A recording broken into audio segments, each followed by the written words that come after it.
Join me as we discuss Bulls news. I said on my Twitter that there would be a ton of stories this season, and boy, do we have stories. We discussed my ideal starting lineup, how the Bulls did their last 7 games, and discussed the Bulls' future. Episode 2 of Raging Bulls. Let's get it! Through these long days, I bet I make it. Through these long nights, I bet I make it. Through these full blocks, I bet I make it. It's like every other day, I swear. Bobby Portis and Nikola Mirotic think this is UFC. Okay, so imagine you have a coworker that you have a fight with and he breaks your face. Could you ever talk to him or work with him again? Probably not.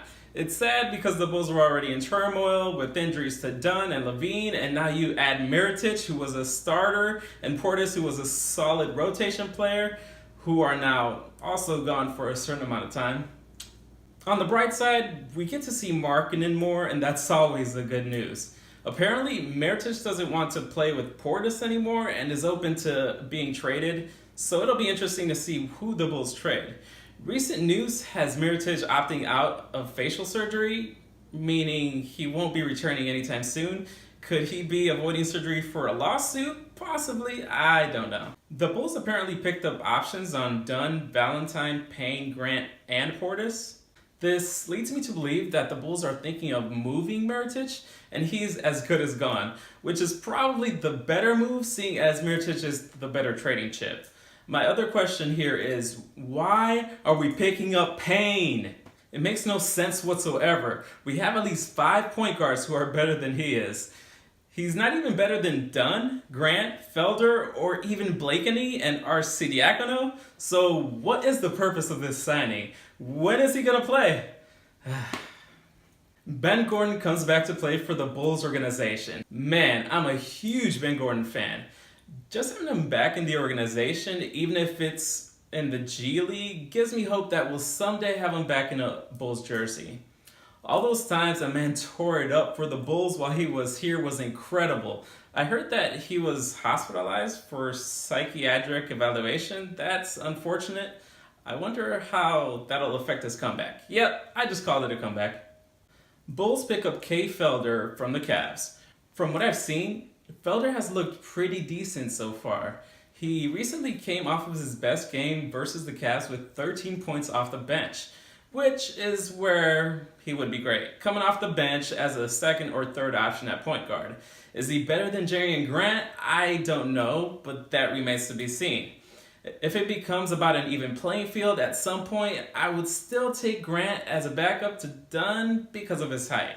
Paxson says building up equity is the reason for selling the Jordan Bell pick. Now, I'm not going to pretend I know what goes on in the background of this organization, but to say that selling a solid pick to build equity with ownership is needed is a bit of a stretch. John, you know what else builds equity with not only owners, but fans? Winning. Winning changes everything for the better. Good players will want to come to your team, people will want to come to your games, and in return will give you tons of ad revenue. Meanwhile, at Golden State, Jordan Bell is doing stuff like this. And Jordan Bell will right in. Oh, he threw it off the backboard. Doug Collins starts to question the change of leadership in Chicago. At this point, you shouldn't just be questioning Bulls leadership, you should be going in there and changing stuff immediately. Let me take you through Bulls' history of Bulls' bad front office decisions. Trading away Jimmy Butler, trading Taj Gibson and Doug McDermott for sorry campaign, never appreciating Ben Gordon, signing Eddie Robinson and hiring Vinny Del Negro, and this has yet to pan out, but hiring Fred Hoiberg isn't looking too hot right now. Yeah, let's just get to the games. Preseason game number 5, Bulls vs. Cavs. Wow, the Bulls surprised the heck out of me this game.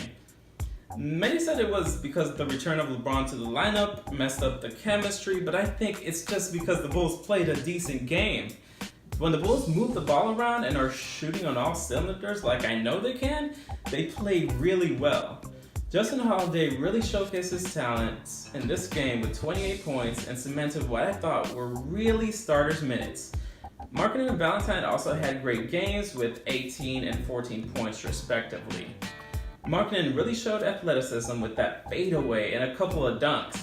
Man, I'm really into this kid. He's gonna be so good. Bulls win this game 108-94. Preseason game number 6. Bulls versus Raptors. Bulls get blown out by the Raptors 124-104, which wasn't surprising. We didn't have an answer for Miles and Lowry, and they kept torching us over and over again. Holiday leads all scorers with 17 in this one, and I don't see how the Bulls can keep him off the starting lineup when LaVine returns. Meaning, we're gonna have to shuffle the lineup a little bit. I'll talk about that a little more later. Markkanen and Portis scored 13 and 12 points respectively. I also have to admit I was wrong about Arcidiacono. He is honestly a decent passer and could come in useful if we want to feed Markkanen the ball more than we do now. He finished the game with 9 assists. Bulls end the preseason just as I thought, 3-3. I just thought we would lose to Cleveland and win to Toronto, but hey, whatever works, right? We finally start out the regular season with Bulls at Raptors. We just played the Raptors to finish out the preseason, and we opened the regular season playing them again. Let's just say I wasn't expecting a win at all, taking into account that we lost at home and will surely lose at their house. Mr. Consistency, as I like to call him, also known as Robin Lopez, led all scorers this game with 18 points and notched up 8 boards and played amazing. Lauri Markkanen, Holiday, and Valentine also added 17, 15, and 12 points respectively. The Raptors were just torching us once again this game. Valanciunas and Miles were really good, and we couldn't stop the Raptors from scoring. I was surprised DeRozan wasn't better than he was the past 2 games. It's sometimes frustrating to watch because we have no defense. Needless to say, the Bulls lose this one 100-117. Bulls versus Spurs. This ended up being a really low scoring game and honestly much closer than I expected. The difference was that the Bulls actually played defense, and for the first time since the Cleveland win, held an opponent to under 100 points. This might have been because the Spurs didn't have Leonard. This usually leads to a win, but the Spurs are still the more talented team and came out with a win. The highlights of this game were that Lopez led all scorers with 16 points and Markkanen had 13 points and 12 boards. This kind of showed me that he can and has the ability to fight on the inside. I wish he would put a little more muscle on though. Hopefully he develops that during this season and the upcoming offseason. Holiday and Grant had 15 points and 13 points as well. Grant had a decent game, but I honestly just want to see Dunn start. Bulls lose this one 77-87. Bulls at Cavs. I was honestly not expecting the Bulls to win this game. It's one thing to beat them in the preseason and another to beat them during the regular season. But this game was much closer than I expected thanks to Justin Holiday's 25 points and Markkanen's 19. In fact, there was a time that Markkanen was playing so well that they had to double team him. Felder got to play against his old team and played decently well with 13 points. We had the lead through all of the first and second quarter, but I don't know what Tyronn Lue told them at halftime, but the Cavs came back with a vengeance. Honestly, any team with LeBron James is always going to be the superior team. At this point, I'm still digging Valentine and have wanted him to start for a while. One thing I noticed this game is Markkanen's defense needs to get better. Bulls lose this one 112-119. Bulls versus Hawks. If there's one team that may be worse than us, it's the Hawks. I went into this game expecting to have a chance at winning, and that we did. 91-86. How did we go about it? I'll tell you. We sucked less than the Hawks did. I'm not kidding. The game was super sloppy, but one team needed to come out on top. Robin Lopez had a great game with 16 points to lead all Bulls scorers. David Nwaba impressed me with his 15 points and gave me hope that he could turn into something of a rotation player. Lauri Markkanen had 14 points but struggled mightily to find his shot throughout the game, but as most shooters, he hit the crucial 3 to win the game for us. Valentine started the game for us for the first time. I guess the Bulls finally heard my cries. Coincidence that he starts and we win? That's up to you, but I like to think so. Holiday struggled to find his shot through most of the game, but found himself at the free throw line a lot. Also, am I the only one who utterly despises seeing Poindexter out there? Anyways, I'm just glad we got the win. Bulls versus Thunder. I knew we were going to lose this game. Paul George and Carmelo Anthony completely torched us, which was expected. I was also expecting to get blown out, and we did. What I wasn't expecting was the complete lack of ball rotation. Was it that the defense was that good, or was it that there was something wrong with the lineup? What I did notice was when Dunn and Valentine were in the game, the ball moved around much better than with Grant and Zipser. There was honestly nothing much good about this game on the Bulls front. All the shooters struggled, but Markkanen managed 15 points off of 3 and 7 shooting, and Holiday went 4 of 16 and managed to score 11 points. Lopez managed 10 points and then made his first appearance of the regular season and scored 8 points, both of which shot 4 of 9. Bulls lost this shellacking 101-69, but I liked what I saw from Dunn and would like to see him start the next game. Alright, let's discuss Bulls' potential starting lineups. I wanted to wait till I saw all the preseason games before I chose what I think is the best starting lineup, and I have a couple lineups I would go with. First is my ideal lineup, no injuries and no suspensions. I'd pick Dunn at the 1, LaVine at the 2, Holiday at the 3, Markkanen at the 4, and Lopez at the 5. With the backups being Grant at the 1, Valentine at the 2, Zipser at the 3, Mirotic at the 4, and Portis at the 5. I think this will give us a ton of shooting, which will create space on the floor for athletic players like Dunn and LaVine to get into the lane, or pave the way for shooters like Markkanen and Holiday to get plenty of open shots at the three-point line. Also, Dunn and Lopez can get us some defense. This is still an awful defensive team, though. I think the best lineup we can do right now, as of the upcoming Heat game, is Dunn at the 1, Holiday at the 2, Valentine at the 3, Markkanen at the 4, and Lopez at the 5.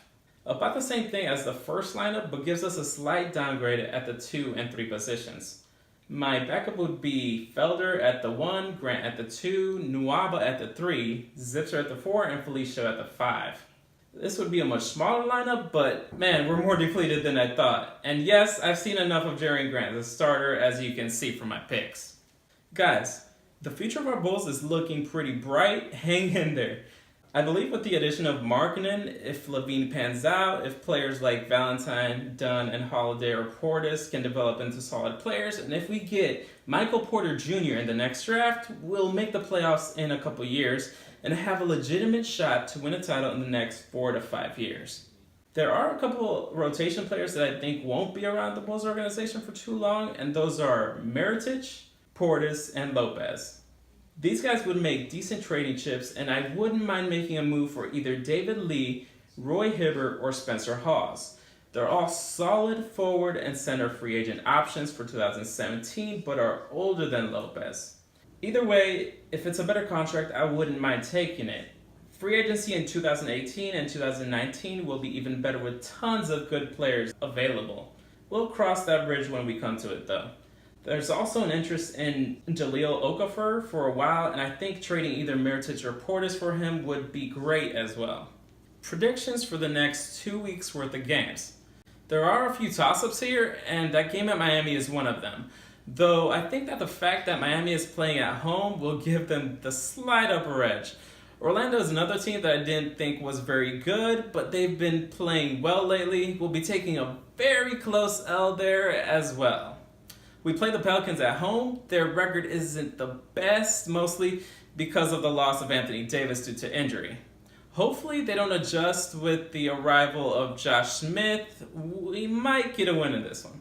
We play Toronto at Toronto again, and we all know how that panned out the first time around. Definitely a loss there. Next, we play Indiana, where we might win that one. With the loss of George, they're kind of in a rebuilding year as well. Then we play San Antonio at San Antonio, where we will most definitely lose. All in all, I predict an optimistic 2-4, but a lot of winnable games there that could go either way. Alright guys, thanks for joining me. I really had fun putting this show together the past couple of weeks. Let me know what you think of our Bulls so far, my opinions, and what you think of the show. If you liked it, remember to smash that like button. It'll really help me out a lot. And if you loved it, subscribe for more. I'll be doing this show every couple of weeks. See you next time, and let's go Bulls!